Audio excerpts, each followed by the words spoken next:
Merci d'accueillir Kantar et vraiment je suis ravi d'être avec vous sur cette matinée faire sur des sujets qui sont aussi primordiaux et sur lesquels nous travaillons ce matin. Et pour vous apporter donc quelques éclairages en effet Alexandre, éclairage à la fois sur la dissonance et sur la réconciliation.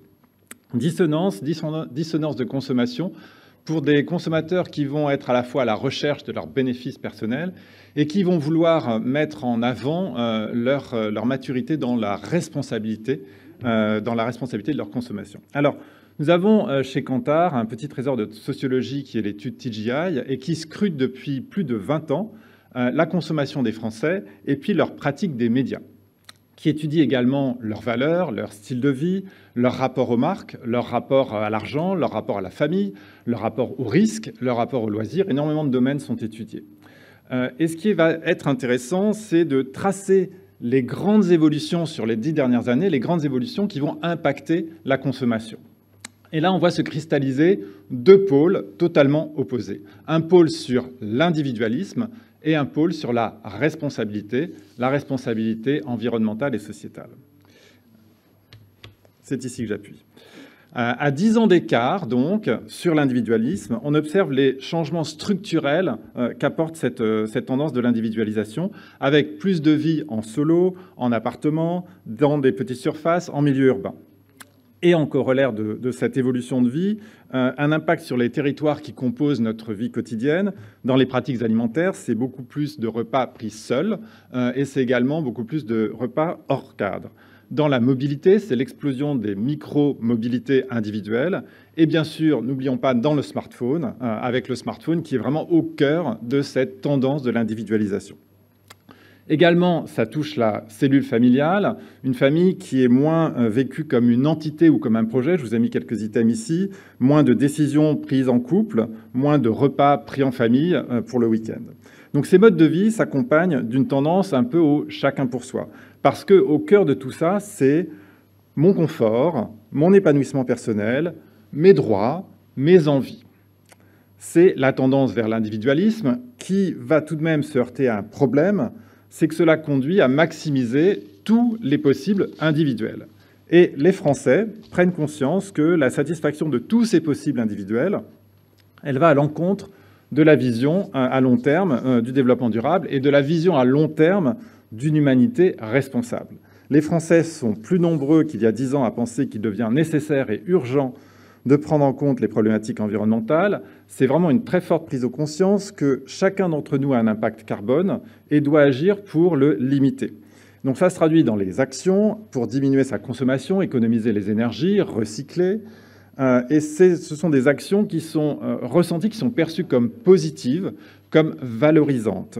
Et donc les Français sont toujours plus nombreux aujourd'hui à les mettre en pratique. Et ça, c'est la tendance vers la responsabilité. Alors vous prenez les mêmes individus, les mêmes personnes, à la fois ultra-individualistes et de plus en plus conscients de leurs responsabilités, et cela donne des consommateurs et des consommatrices qui sont en pleine dissonance de consommation, en pleine dissonance, et qui se retrouvent à arbitrer leur consommation quasiment tout le temps. Arbitrer entre individualisation et responsabilité. Alors j'ai pris ici l'exemple de la voiture et j'ai vraiment forcé le trait pour mieux me faire comprendre. Le consommateur apprécie la voiture individuelle. Elle est toujours symbole de liberté dans l'esprit des Français. C'est une représentation qui est en progression permanente, qui a pris encore 3 points ces 2 dernières années. Donc une liberté, un confort dont les consommateurs ne peuvent ou ne veulent pas vraiment se passer, quel qu'en soit le prix pour la communauté. Il a aussi conscience que c'est un impact environnemental fort.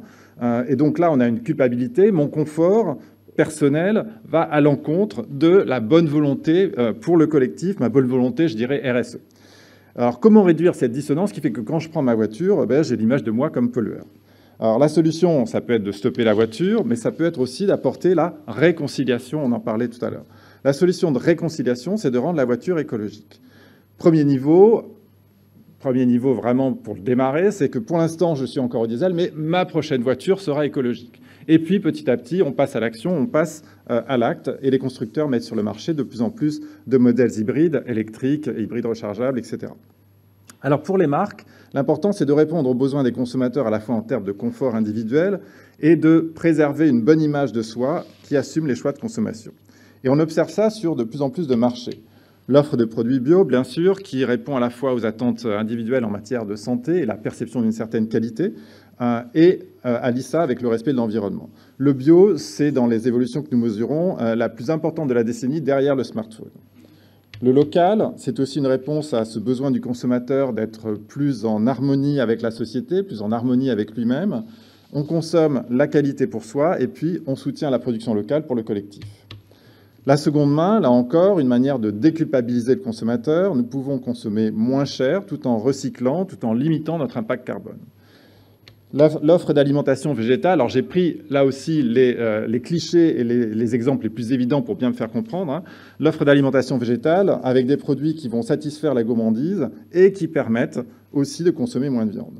Donc toutes ces évolutions, mesurées sur le long terme avec TGI, nous les avons établies en grille de lecture des tendances, mais également en grille de lecture des marques et de leur raison d'être.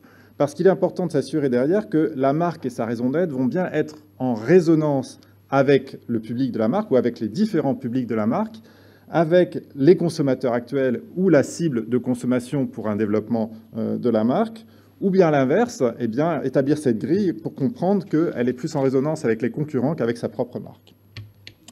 Donc ici, avec SodaStream, qu'on avait pris en exemple, où là, le bénéfice personnel, ça va être de boire de l'eau pétillante, des eaux aromatisées, perçu peut-être comme moins cher, mieux garder le contrôle sur ce que boit sa famille, moins de sucre, moins d'additifs, donc ça c'est vraiment l'intérêt individuel, et puis démontrer la moindre consommation de plastique, donc là on est sur l'intérêt collectif.